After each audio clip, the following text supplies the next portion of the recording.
We've just landed in Newcastle. So in the last 5 years or so, the town has completely exploded. From the back of that, we now have this dining scene that's also exploding. I'm pretty pumped, I have to say. I haven't been for a while, and I'm really looking forward to seeing the new Newcastle. Tell me how you went from being one of Newcastle's sort of premier fine dining guys to flipping burgers. You know, after a while, the 80-hour weeks, 90-hour weeks, it gets to be a lot. Unbeknownst to ourselves, it was just busy from day one. So even though it's a bit of an easier lifestyle, it's still pretty busy. So tell us about the burger you're going to be making for us today. We actually have a butcher who's part of Rascal, and he sort of sources all our beef locally. And we use predominantly brisket, chuck, and we also use Jack's Creek Wagyu trim. For just that richness and that Wagyu flavour. 2 patties, bacon, cheese, very American, but also using local produce. You gon' move like a fashion show, girl. Take your shoes off, let your passion show, girl. We ain't gotta move, not fast, not... So right now we're at Chiefly East, which is our next stop in our Newcastle mission. I can smell it and I'm very excited to taste it. We've got 2 sandwiches coming today. We've got like a big beefy number and then we've got a classic pastrami on rye. I think the really big difference is the fact they're doing the meat in-house, so they're doing their own pastrami, they're doing all their own pickles, they make their own rye. So everything is kind of like tailor-made to their specificities, which makes it taste, I guess, very specific, like it's a bit more elegant, and it definitely tastes kind of homemade in that best possible way. We can move this, you know we'll never stop. Yeah, let's get up. So I haven't heard too much about this place, only that it's a real vibe. The idea is kind of, I guess, like modern churrasco, so lots of stuff on sticks, lots of grills, and it's called Meat, like M-E-E-T, but they sell M-E-A-T. So I'm kind of keen to see what they're about. I'm Daniel, I'm from Brazil. My background is Brazilian cuisine. Everything we do over here, you can see for now, it's cooked over charcoal and wood. We have 3 different styles of cooking. The Brazilian barbecue, which is the rotisserie. We have also a parrilla, which is very popular in Argentina and all South America, which is a much closer cooking. The grill goes straight on the charcoal. And then we also have the American barbecue, so we smoke food here as well. Today, we're gonna do one of the most popular is the smoked beef rib. Wow, that's a small snack.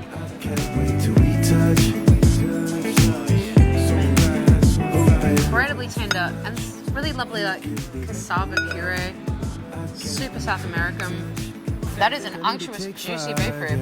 Come down 'cause I'm too high, yeah. Got me floating through the room like, yeah.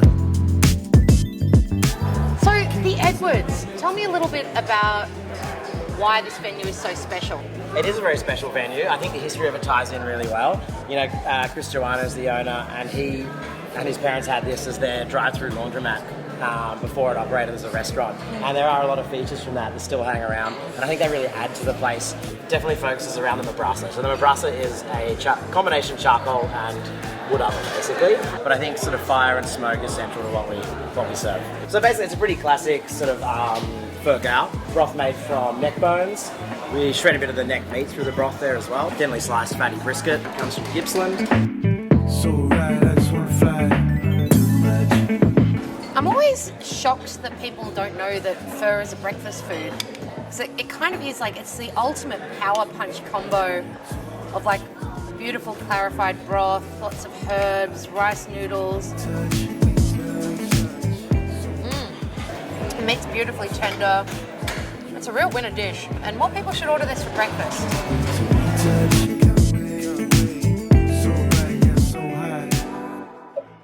Check me out. Don't have a good... Just saw a pod of dolphins down at the beach, about to go to Merriweather Surf House. Can't wait to see what they're all about. Could it be my hair? Maybe it's my face. We serve Italian up here in the restaurant level, which is what I'm in charge of. All other levels across the building, we have a cafe, takeaway, have a function level on level 2 as well. So it's just trying to cater for everyone, really. Just channeling this vibe here, really, the ocean, the view, and yeah, that kind of lifestyle. And what are you making for us today? So I'm making a lamb pappardelle with some house-made pasta, a lamb ragu that I've slow cooked for 8 hours with lamb shoulder, some red wine, a little bit of stock, some vegetables, stuff like that. Just a really, really hearty dish.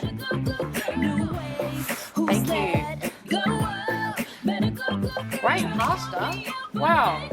And that ragu, the shreddiness, that extra butter really does. Yeah, just don't tell anyone that. Oh, look at that.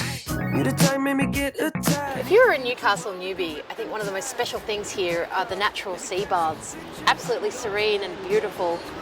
And I wish I was in it right now. You know very well. Got it on live. So tell me about the food ethos at Flotilla. Just sort of approachable, casual, and creative, I guess you could say. So, you know, we're trying to use the best quality ingredients that we can get. Still have a bit of a play with it, have some fun with it. Yeah, as long as it tastes good. Tell us a bit about the tri-tip we're trying today. Yeah, so it's a Wagyu, Marble School +5 from Gippsland. And we marinate it in fish sauce and a bit of rock sugar. Cook it low and slow for about 3 hours and just finish it on the charcoal. And then we're going to serve that with turnips, smoked beef fat dumplings. We make it like a Japanese version of a hollandaise. So burnt butter, some egg yolks, some yuzu, and a little bit of mirin and some soy as well.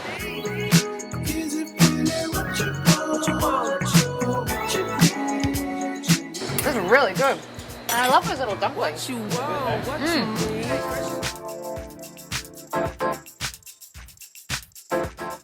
The idea of all our dishes is to sort of inspire the senses, but also nourish as well. With our menu, we change it up every season.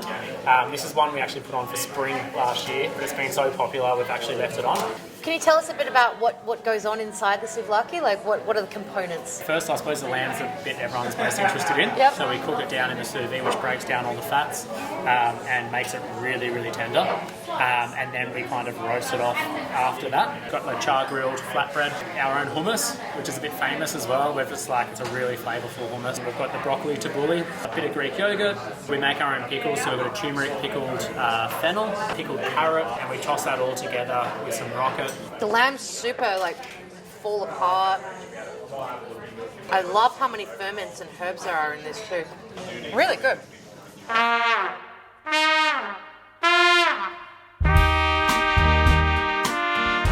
What defines your Mexican food here? What makes it special? So our whole premise behind here was to create people food. Being able to create stuff from very, very simple ingredients, but doing it really, really fresh.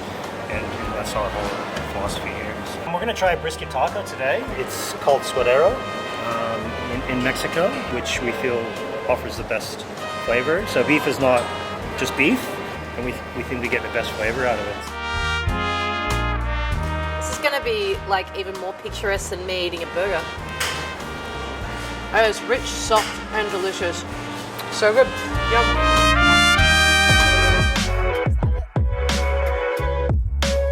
So Lost Boys Kebab in the back of a live music venue. That's right. That's a wild time coming from all of the fine dining experience you've had in Sydney and then Newcastle. What we try and do is keep it as simple as possible and take that sort of, I suppose that restaurant mindset into a fast food model. So I've got the lamb on the spit. So I've got Cara Estate, so beautiful lamb from Musselbrook. It's been cooking for about 5 hours. And we're going to shape that with a little bit of hummus, some harissa, make all the pickles, all of our sauces in-house. Nice bit of bread, some shaved cabbage and lettuce. Delicious. It's the more romantic of the wraps. There we go. Really. It's very artistic. Thank you very much. What a way to finish a Newcastle trip. An absolute classic lamb kebab at a classic Newcastle gig venue, the Cambridge. Over the past couple of days, we have seen everything from beautifully presented tri-tip. We've seen hugely piled up souvlaki, pappardelle, pho, tacos. It's been an incredible trip, and now I'm gonna rip into this. I'll see you later.